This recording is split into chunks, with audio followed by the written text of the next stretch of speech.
आत्मानकं शिवात्मानकं श्रीरुद्ररूपं ध्यायेत् शुद्धस्फटिकसङ्काशं त्रिनेत्रं पञ्चवक्त्रकम् गङ्गाधरं दशभुजं सर्वाभरणभूषितम् नीलग्रीवं शशाङ्काङ्कं नागयज्ञोपवेदिनम् व्याघ्रधर्मोत्तरीयं च वरेण्यमभयप्रदम् कमण्डलवक्षसूत्राणाधारिणं शूलपाणिनम्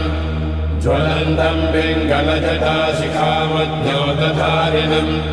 वृषस्कन्धसमारोढम् उमादेहार्थधारिणम्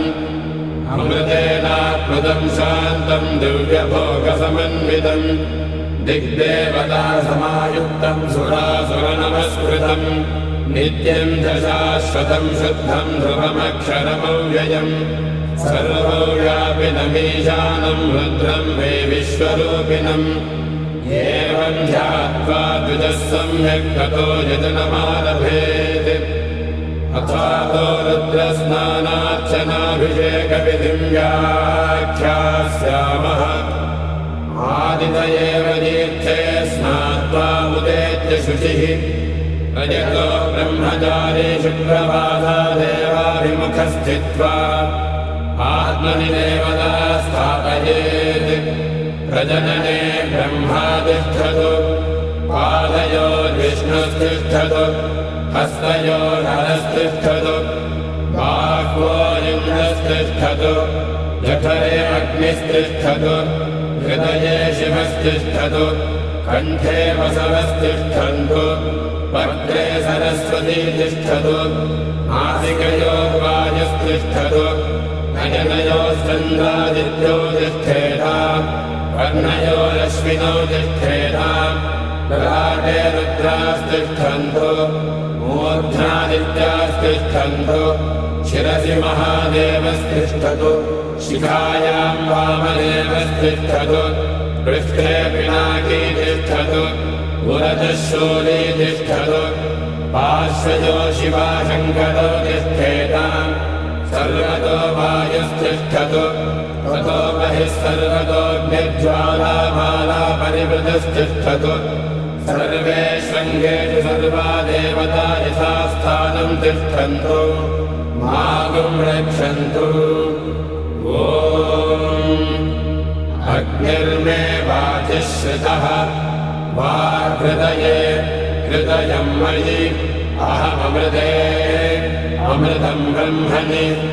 वायुर्मे प्राणे श्रितः प्राणो हृदये हृदयं मयि अहममृते अमृतं ब्रह्मणि सूर्यो मे चक्षुषि श्रितः चक्षुर्हृदये हृदयं मयि अहममृते अमृतं ब्रह्मणि चन्द्रमा मे मनसि श्रितः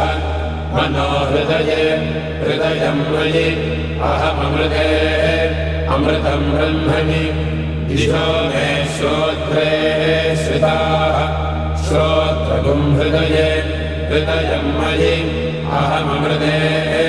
अमृतं ब्रह्मणि आपो मे रेतसि श्रिताः रेतो हृदये हृदयं मयि अहममृते अमृतं ब्रह्मणि पृथिवी मे शरीरे श्रिताः शरीरगुं हृदये हृदयं मयि अहममृते अमृतं ब्रह्मणि ओषधिवनस्पतयो मे लोमसु श्रिताः लोमानि हृदये हृदयं मयि अहममृते अमृतं ब्रह्मणि इन्द्रो मे बले श्रितः बलगुं हृदये हृदयं मयि अहममृते अमृतं ब्रह्मणि पर्जन्यो मे मूर्ध्नि श्रितः मूर्धा हृदये हृदयं मयि अहममृते अमृतं ब्रह्मणि ईशानो मे मन्यो श्रितः मन्युर्हृदये हृदयं मयि अहममृते अमृतं ब्रह्मणि आत्मा आत्मनि श्रितः आत्मा हृदये हृदयं मयि अहममृते अमृतं ब्रह्मणि पुनर्महात्मा पुनरायुरागात् पुनः प्राणः पुनरागोतमागात् वैश्वानरो रश्मिभिर्वावृधानः अन्तस्तिष्ठत्वमृतस्य गोपाः ॐ अस्य श्रीरुद्राध्याय प्रश्नमहामन्त्रस्य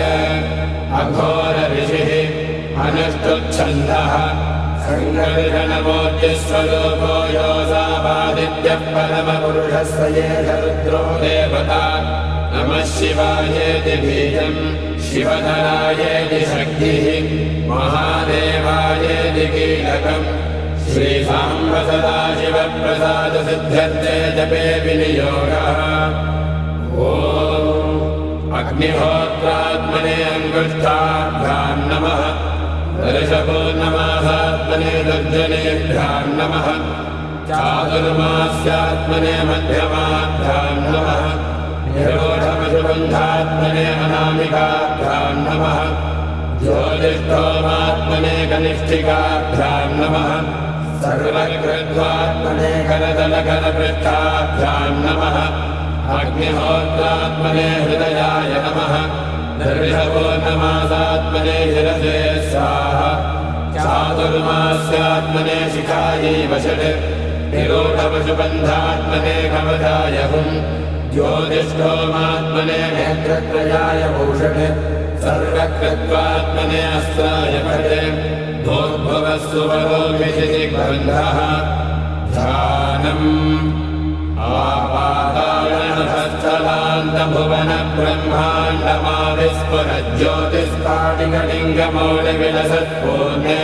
आपाताळनहस्तलान्तभुवनब्रह्माण्डमाविस्फुरज्योतिस्फाटिकलिङ्गमौलिविलसत्पूर्णेन्दुवान्तामृतैः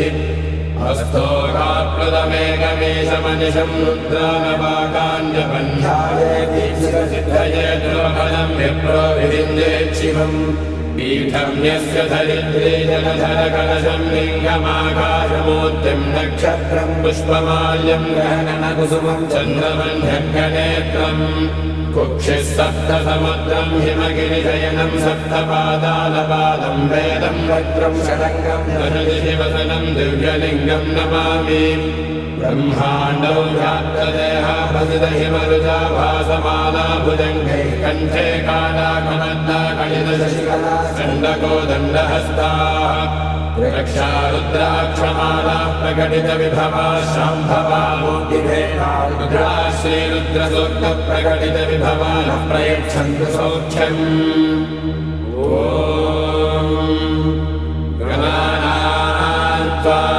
गणपतिगुं हवामहे कविं कवीनामुपमश्रवस्तमम्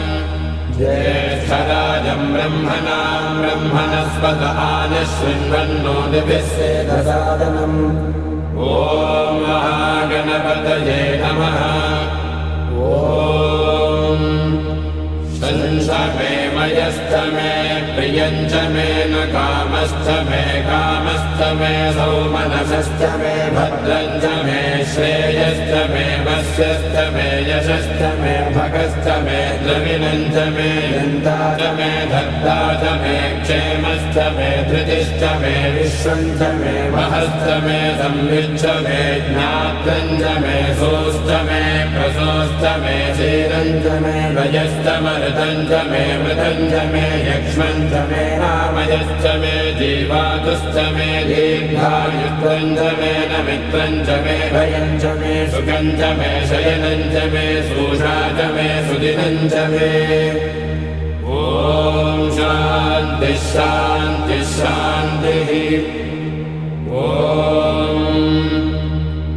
नमो भगवते रुद्राय नमस्ते रुद्रमन्यवहुतोतयिषवे नमः नमस्ते अस्तु धन्वने बाहुभ्यामुदते नमः या तयुषः शिवतमा शिवं बभूवते धनुः शिवा शव्याया तपदया नो रुद्रमृडया या ते रुद्रशिवा तनोरघोरापापकाशिनी तया नस्तनुवाषण्डमया गिरिषन्दाभिजाकशीः यामिषङ्गिरिषण्डहस्ते बिभर्षस्तवे शिवाङ्गिरिद्रतां गुरुमाहिवंसेः पुरुषं जगत् शिवेन वचसा गिरिशाच्छा वदामसि यथा नः सर्वमिज्जगदयक्ष्मगं सुमनासे अध्यवोजदभिभक्ता प्रथमो देवाभिषक् अहेगश्च सर्वाण्यभयन् सर्वास्तयानुधान्यः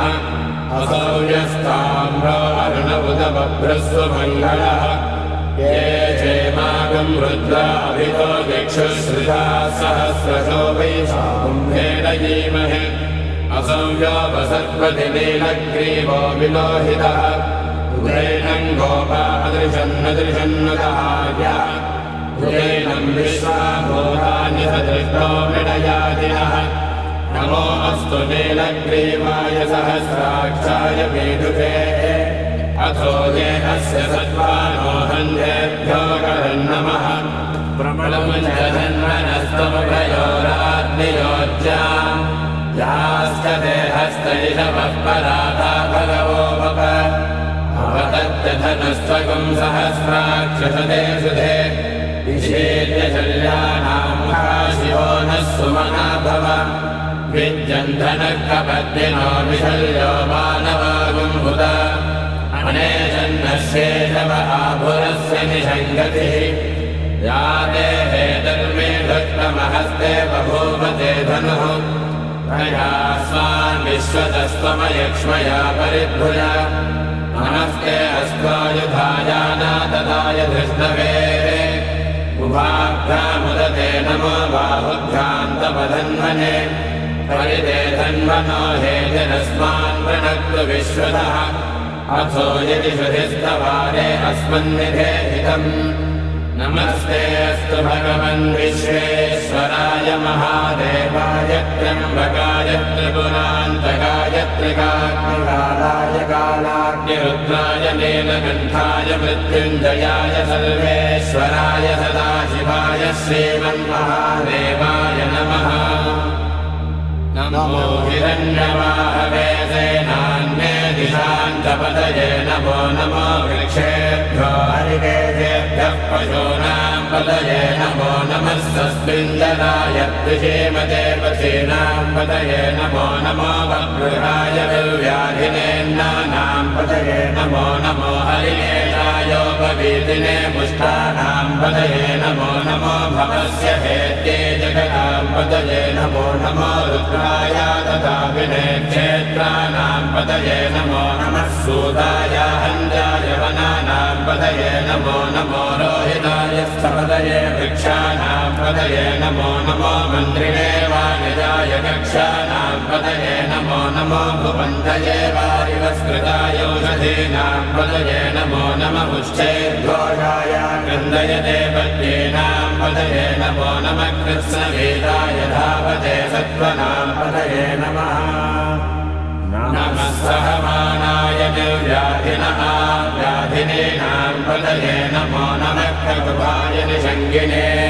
स्थेनानां पतये नमो नमो निषङ्गिनैषुधिमते तस्कराणां पतये नमो नमो वञ्चते परिवञ्चते स्थायूनां पतये नमो नमो निचेदने परिसरायारण्यानां पतये नमो नमः श्रिताभ्यो जिघागुं सद्भ्यो मुष्णतां पतये नमो नमो शिरद्भ्यो नक्तञ्जलभ्यः प्रकृन्दानां पतये नमो नमः उष्णेशिने गिरिधराय कुलुञ्जानां पतये नमो नमः युषमद्भ्यो धन्वाभिभ्यस्तभो नमो नमः आधन्वानेभ्यः प्रतिदधानेभ्यस्तभो नमो नमः आयच्छद्भो सुदभ्यस्तभो नमो नमोऽस्यद्भो विद्युद्भ्यस्तभो नमो नमः आसीनेभ्यः शयानेभ्यस्तभो नमो नमः स्वभद्भ्यो जाग्रद्भ्यस्तभो नमो नमस्तिष्ठद्भो धामद्भ्यस्तभो नमो नमः सभाभ्यः सभाबलिभ्यस्तभो नमो नमो अश्वेभ्यो अश्वपतिभ्यस्तभो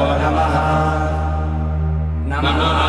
व्याधिनेभ्यो विविध्यन्तेभ्यस्तभो नमो नमः पुगणाभ्यस्तगम्भरेभ्यस्तभो नमो नमो वृक्षेभ्यो वृक्षपतिभ्यस्तभो नमो नमो प्रादेभ्यो प्राणपतिभ्यस्तभो नमो नमो गणेभ्यो गणपतिभ्यस्तभो नमो नमो विरूपेभ्यो विश्वरूपेभ्यस्तभो नमो नमो महद्धाक्षुल्लकेभ्यस्तभो नमो नमो रथिभ्यो रथेभ्यस्तवो नमो नमो रथेभ्यो रथपतिभ्यस्तवो नमो नमः सेनाभ्यः सेनानिभ्यस्तवो नमो नमः क्षत्रुभ्यः सङ्ग्रहेतृभ्यस्तवो नमो नमश्चक्षुभ्यो रथकालेभ्यस्तवो नमो नमः कुणालेभ्यः कर्मालेभ्यस्तवो नमो नमः पुञ्जिष्टेभ्यो निरालेभ्यस्तवो नमो नमः यशकृद्भ्यो धन्वकृद्भ्यस्तवो नमो नमो मृगयभ्यः स्वनिभ्यस्तवो नमो नमः श्वभ्यः श्वपदिभ्यस्तवो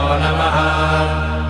नमो भवाय च रुद्राय च नमः शर्वाय च पशुपतये च नमो नीलग्रीवाय च शितिकण्ठाय च नमः कपद्यने च व्यक्तकेशाय च नमः सहस्राक्षाय च शतधन्वने च नमो गिरिशाय च शिबिभिष्टाय च नमो मेघोत्तमाय चेरुमदे च नमो ह्रस्वाय च वामनाय च नमो बृहदे च वर्षीयसे च नमो वृद्धाय च संवृद्धने च नमो अग्र्याय च प्रथमाय च नमः आधवेदाजिराय च नमः शीघ्रियाय च शीघ्राय च नमः ऊर्ध्वाय तावस्वन्याय च नमः स्रोतस्याय च दीप्याय च नमो ज्येष्ठाय च कनिष्ठाय च नमः पूर्वजाय च परदाय च नमो मध्यमाय च अपकल्पाय च नमो जघन्याय च बुद्धियाय च नमः स्वोभ्याय च प्रतिसर्याय च नमो याम्याय च क्षेम्याय च नमः पुर्वर्याय च कल्याय च नमः श्लोक्याय च अवसान्याय च नमो वन्याय च कक्ष्याय च नमः श्रवाय च प्रतिश्रवाय च नमः आशुसेनाय च सुरथाय च नमः शूराय च वभिन्दते च नमो वर्मिणे च वरोसिने च नमो बिल्विने च कवचिने च नमः श्रुताय च श्रुतसेनाय च नमो दुन्दुभ्याय च हनन्याय च नमो धृष्णवे च प्रमृगाय च नमो दूताय च प्रहिताय च नमो निषङ्गिणे च धृतिमते च नमस्तीक्ष्णे च वेदायुधिने च नमः स्वायुधाय च सुधन्वने च नमः स्वच्छाय च पच्छाय च नमः काट्याय च नेप्याय च नमः सूत्याय च सदस्याय च नमो नाट्याय च वैशन्ताय च नमः कोप्याय च भट्याय च नमो वश्याय च वर्ष्याय च नमो मेघ्याय च विद्युद्याय च नमः ईभ्रियाय च तप्याय च नमो वाद्याय च रेश्म्याय च नमो वास्तव्याय च वास्तुपाय च नमः सोमाय च रुद्राय च नमः स्थाम्राय च अरुणाय च नमः शङ्खाय च पशुपतये च नमः उग्राय च भीमाय च नमो अग्रे मधाय च दूरे मधाय च नमो हन्ध्रे च हनीयसे च नमो वृक्षेभ्यो हरिकेरेभ्यो नमस्ताराय नमः शम्भवे च मयोभवे च नमः शङ्कराय च मयस्कराय च नमः शिवाय च शिवतराय च नमस्तेध्याय च कौल्याय च नमः पार्याय च भार्याय च नमः प्रतरणाय चोत्तरणाय च नमः आराध्याय च आराध्याय च नमः षष्ट्याय च फेन्याय च नमः सिगत्याय च प्रभात्याय च नमः जरिण्याय च प्रपथ्याय च नमः किकुंशिलाय च क्षयनाय च नमः कपद्दिने च पुनस्तये च नमो गोष्ठ्याय च गृह्याय च नमस्तल्प्याय च गेह्याय च नमः काट्याय च कक्वरेष्ठाय च नमो हृदयाय च निवेष्ट्याय च नमः पागं सव्याय च रजस्याय च नमः शुष्क्याय च हरिद्याय च नमो लोप्याय चोलप्याय च नमः भूम्याय च शून्याय च नमः पर्ण्याय च पर्णशब्दाय च नमो बगुरमानाय च विघ्नते च नमः आक्षिपते च प्रक्षिपते च नमो वक्यदिकेभ्यो देवानागुंहृदयेभ्यो नमो विक्षीणकेभ्यो नमो विचिन्नकेभ्यो नमः आनिर्हरेभ्यो नमः आमीभक्तेभ्यः प्रापे अन्धसस्पते दरिद्रन्नीललोहिता येषां पुरुषाणामेषां पशूनां मा भेर्मा रोपो येषां किञ्चनाममत् या ते रुद्रशिवा तनो शिवा विश्वाः भेषति शिवा रुद्रस्य भेषति दयानो मृडदेवसे इमागं रुद्राय तपसे कपद्भिने क्षयत्तीराय प्रभरामहे मतिम् यथा नः समसद्विपदे चतुष्पदे विश्वम् पुष्टम् क्षामे अस्मिन्ननातुरम् वृणानो रुद्रोधनो मयस्कृधिक्षयत्तीराय नमः विधेमते यच्छन्दयोस्तमनुरायजे पिता तदस्यामतवरुद्रप्रणीतौ मानो महान्तमुदमानो अध्वगम् मानवुक्षन्तमुदमानवुक्षितम् मानो वधे पितरम् मोदमातरम् प्रियामानस्तनुवो रुद्ररीरिषः मानस्तोकेतनये मान आयुषि मानो गोषु मानो अश्वेषुरीरिषः वीरान्मानो रुद्रभावितो वधेत इष्मन्तो नमसा विधेमते आराध्ये गोर्धमुतपूरुषघ्ने क्षयत्तीराय सुम्नमस्मे ते अस्तु रक्षाजनो अधिजदेव प्रोह्यताजनः शर्म यच्छद्विवर्हा सुहिश्रुतम् गद्धसदैयमानम् मृगन्न भीममुपहत्नमुग्रम् मृडाचरित्रे रुद्रस्तवानो हन्यन्ते अस्मन्निवमन्तु सेनाः परिणो रुद्रस्य हेतर्वृणक्तु परिद्वेषस्य दुर्मतिरथायोः अवस्थिनामघवद्भस्तनुश्रमेभ्यस्तोकायतनयाय मृडय मीहृष्टमशिवतमशिवो नः सुमना भव परमे वृक्षायुधम् निधाय कृत्यम् वसान आचरपिनाकम् विप्रदातिः दीर्घविलोहित नमस्ते अस्तु भगवः यास्ते सहस्रकुम्भेतयोन्यमस्मन्निवपन्तु ताः सहस्राणि सहस्रधा बाहुभोस्तवहेतयः तासामीशानो भगवत्पराजीनामुखाकृति सहस्राणि सहस्रशो ये रुद्रादिभूम्याः येषाकुम् सहस्रयोजने वधन्वानि तन्मसि अस्मिन् महत्यर्नवेन्तरिक्षे भवाधि नीलग्रीवाशिनिकण्ठाः सर्वादः क्षमाचराः नीलग्रीवाशिनिकण्ठादिवगुम् रुद्रा उपस्थिताः ये वृक्षेषु रस्मिञ्जना नीलग्रीवा विलोहिताः ये भूतानामधिपतयो ऋषिकासक्तपत्निनः ये अन्येषु विविध्यन्ति पात्रेषु पिबतो जनाने ये पथाम् प्रतिरक्षय ऐलभृधायौयुधः ये तीर्थानि प्रचलन्ति श्रुताबन्धोनि सङ्गिनः येताबन्धस्तभूयागुंसस्तदिशो रुद्राविधस्थिरे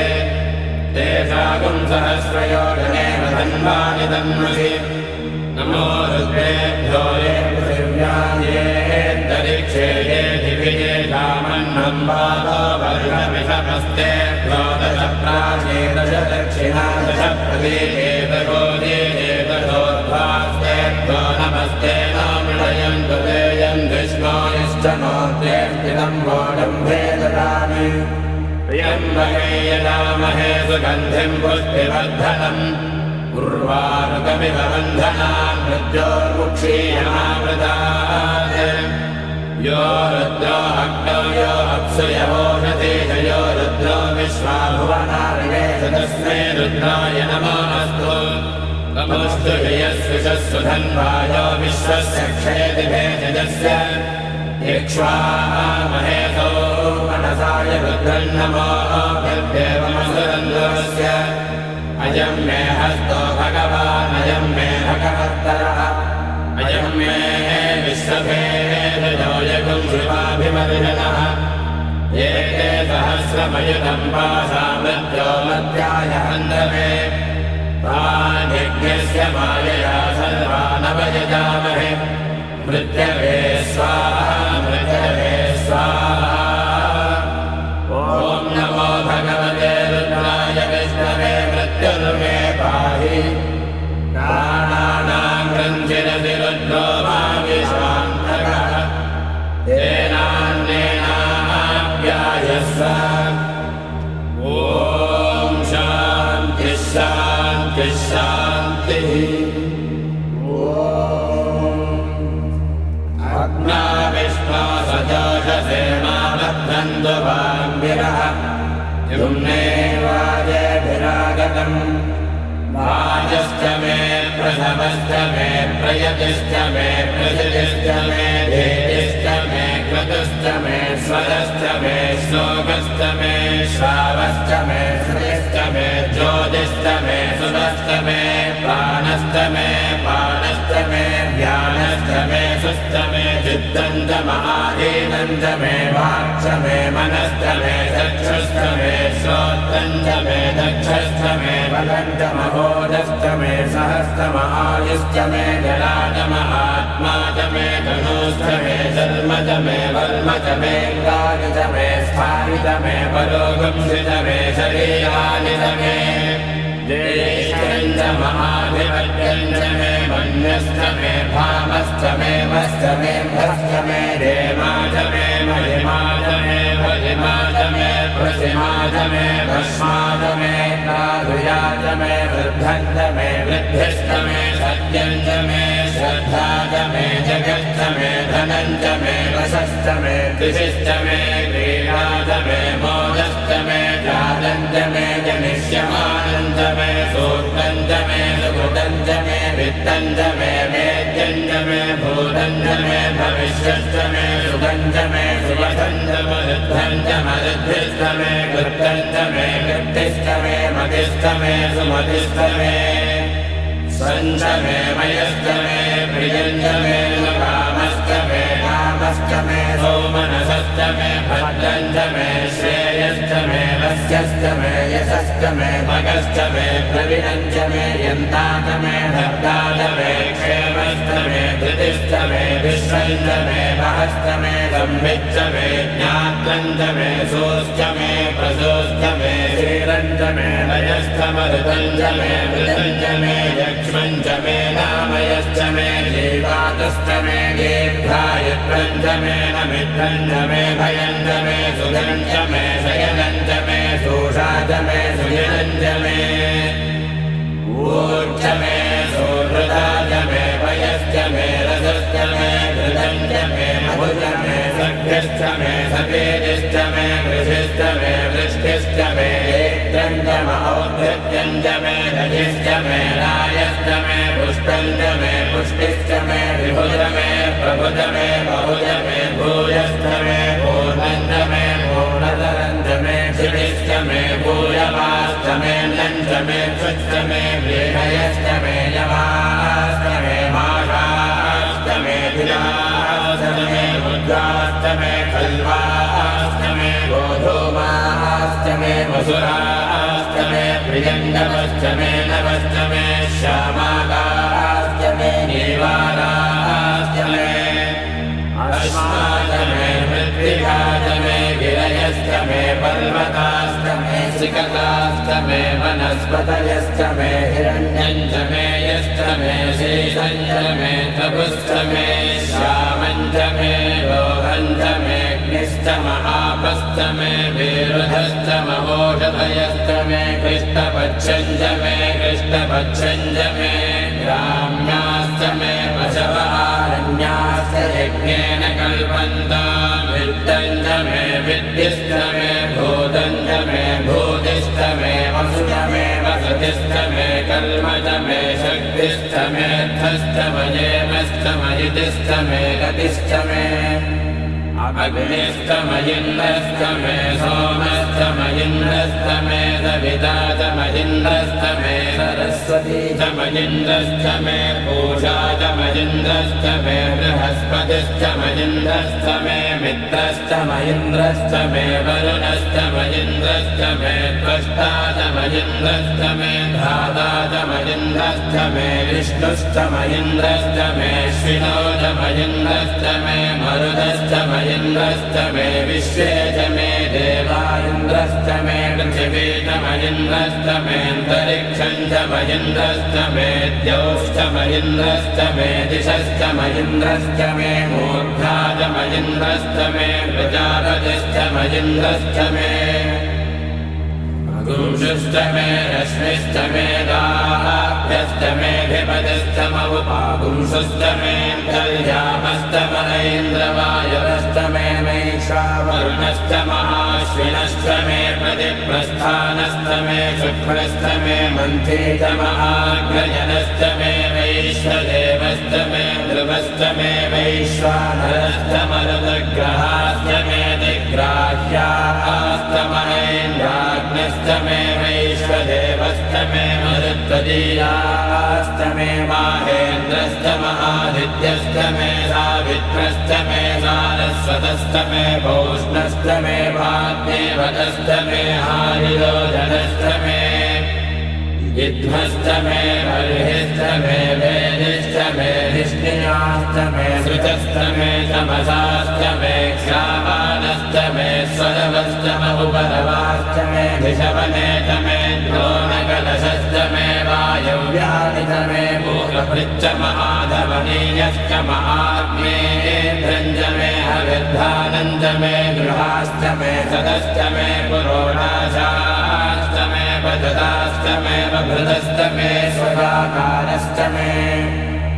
अग्निश्च मे धर्मश्च मे अर्कश्च मे सूर्यश्च मे प्राणश्च मे श्वमेधश्च मे पृथिवी च मे दितिश्च मे द्यौश्च मे शक्वरे अङ्गुलज्योतिषश्च मे यज्ञेन कल्पन्तामृक्ष मे शाम च मे स्तोमश्च मे यजुश्च मे दीक्षा च मे तपश्च मरुदश्च मे व्रतं च मे होरात्रयो